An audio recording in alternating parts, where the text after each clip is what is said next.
ప్రజాప్రతినిధి న్యూస్ కి స్వాగతం. మానవ జీవన శైలిలో గత పురాణాల్లో పిచ్చుక ఒక ప్రధాన పాత్ర పోషించింది అనడంలో అతిశయోక్తి లేదు. గ్రీకు పురాణాల్లో పిచ్చుక ప్రేమ దేవత అని, పవిత్రమైన పక్షి అని ఆధ్యాత్మిక సంబంధాన్ని సూచిస్తుంది. దీన్ని బట్టి కూడా ప్రపంచ పిచ్చుకల దినోత్సవం చేసుకోవడం ఆనవాయితీగా మారింది. ఖమ్మం జిల్లా వేంసూరు మండలం కల్లూరుగూడెం గ్రామానికి చెందిన గ్రీన్ ఫీల్డ్ ఛాంపియన్ అవార్డు గ్రహీత వాకాటి రాంబాబు పిచ్చుకలు ఇంటి ఆవరణలో తిరుగుతూ ఉంటే లక్ష్మీదేవి వస్తుందని నమ్మకం ప్రజలు ఉందని, అయితే వాటికి ఆవాసాలు గతంలో తాటాకు ఇళ్లు, గడ్డి ఇళ్లు, పెంకుటిల్లు ఉండడం వల్ల అవి కూడు కట్టుకుని ఇళ్ల మధ్యలోనే ఉండేవని, ఇప్పుడు పల్లెలు పట్టణాలుగా ఉండడంతో పెరుగుతున్న టెక్నాలజీ వల్ల రేడియేషన్ ప్రభావం ఎక్కువ అయ్యి పంట పొలాలు కూడా ఎక్కువగా మందులు వాడడం వల్ల అవి కనుమరుగు అయ్యాయని తెలిపారు. ఏదేమైనా మానవ జీవితంలో పిచ్చుకల యొక్క ప్రాధాన్యం ఎంతైనా ఉందని, పిచ్చుకలకు ఆవాసాలు ఏర్పాటు చేయాలని, అవి మన ఇంటి చుట్టూ తిరిగే కీటకాలను తింటూ మన ఆరోగ్యానికి రక్షణగా కూడా ఉంటాయని తెలియజేశారు.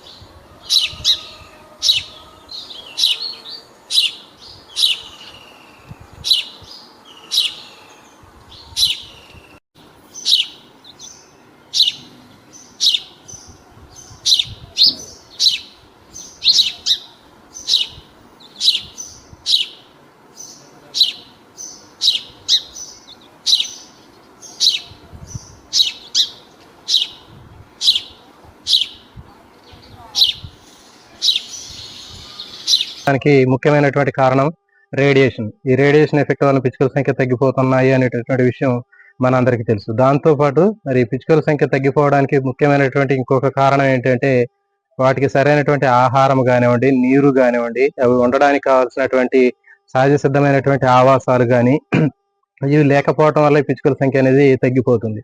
అయితే ఈ రేడియేషన్ ఎఫెక్ట్ ని మనం అట్లాగే కంట్రోల్ చేయలేము. కానీ మన చేతిలో ఉన్నటువంటి ఇంకొక ఆప్షన్ ఏంటంటే, ఆ ఉన్నటువంటి పిచ్చుకల సంఖ్యను మనం క్రమంగా పెంచుకోవాలి అంటే వాటికి సరైనటువంటి ఆహారాన్ని కానివ్వండి, నీటిని కానివ్వండి, ఆవాసాలను కానీ మనం కల్పించినట్లయితే పిచ్చుకల సంఖ్యను మనం క్రమక్రమంగా పెంచుకోవడానికి అవకాశం ఉంటుంది.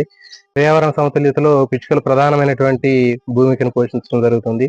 దీంట్లో ముఖ్యంగా పంట పొలాల మీద ఉండేటటువంటి రకరకాలైనటువంటి పురుగులు కానివ్వండి, కీటకాలు కానివ్వండి, వాటికి సంబంధించినటువంటి గుడ్లు, లార్వాలు, వీటన్నిటిని ఇవి పిచ్చుకలు ఆహారంగా తీసుకోవటం వల్ల ఈ కీటకాల యొక్క జనాభా తగ్గిపోయి ఆ పంటల్లో ఈ చీడపీడల నియంత్రణ అనేది జరుగుతుంది.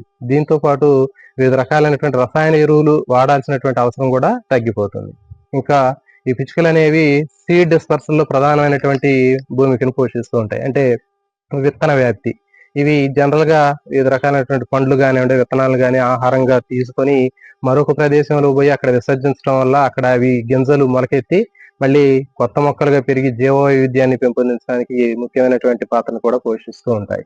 ఇంకా ఆహారపు గొలుసు తీసుకున్నట్లయితే ఫుడ్ చైన్ లో ఇవి కూడా ముఖ్యమైనటువంటి కీ రోల్ ని ప్లే చేస్తూ ఉంటాయండి. వీటికంటే పెద్ద జంతువులైనటువంటి పాము కానివ్వండి, తర్వాత ఇంకా మనకి గ్రద్దలు కానివ్వండి, ఇలాంటి జంతువులకి ఈ పిచ్చుకలు ఆహారంగా ఉపయోగపడటం వల్ల ఏమవుతుందంటే, ఈ పర్యావరణంలో ఈ ఫుడ్ చైన్ మధ్య ఈ బ్యాలెన్సింగ్ అనేది మెయింటైన్ అవుతుంది. ఈ పిచ్చుకలు పరాగ సంపర్కంలో కూడా ముఖ్యమైనటువంటి పాత్రను పోషిస్తూ ఉంటాయండి. ఇవి కీటకాలను తినేటటువంటి క్రమంలో కానివ్వండి, ఇంకా మకరందాన్ని సేకరించుకునేటటువంటి సమయంలో కానివ్వండి, ఇవి పరాగ సంపర్కాన్ని జరుపుతూ జీవ వైవిధ్యాన్ని ప్రోత్సహిస్తూ ఉంటాయి.